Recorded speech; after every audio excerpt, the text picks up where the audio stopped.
Et concernant ce point, je te laisse avec ceci. Dieu n'écrit jamais fin là où les hommes n'ont vu qu'un échec. Elle exerce pendant des années un ministère discret, peu de reconnaissance, peu de résultats visibles. Elle lutte intérieurement, parfois épuisée, parfois même malade. Et pendant cette période, elle va découvrir quelque chose de terrible pour l'ego, mais de très précieux pour l'âme. Elle se rendra compte qu'en réalité, elle ne peut compter que sur Dieu. Elle répétera même très souvent, « Je ne suis rien.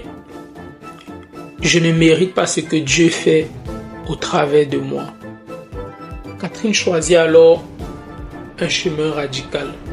Se retirer, se taire,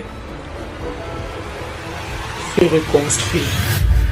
Si tu es encore là, certainement cette histoire te parle. Sur Chronique de foi, tu retrouves ces parcours humains avant l'impact.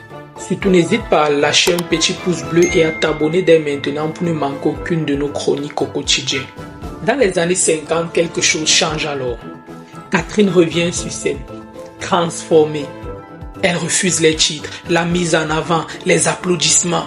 Son message est clair. Si quelque chose se passe, ce n'est pas elle. Elle s'appuie sur sa fragilité et laisse Dieu agir au travers d'elle.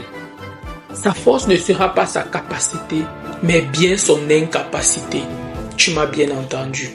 Ces réunions attirent bientôt des foules, des témoignages de guérison circulent. Certains sont documentés médicalement, d'autres reposent sur des récits personnels difficiles à vérifier scientifiquement. Catherine continue d'avancer. Elle ne promet rien, elle ne force rien. Elle répète simplement « Je crois que Dieu est ici ». Et beaucoup disent alors qu'il se passe quelque chose.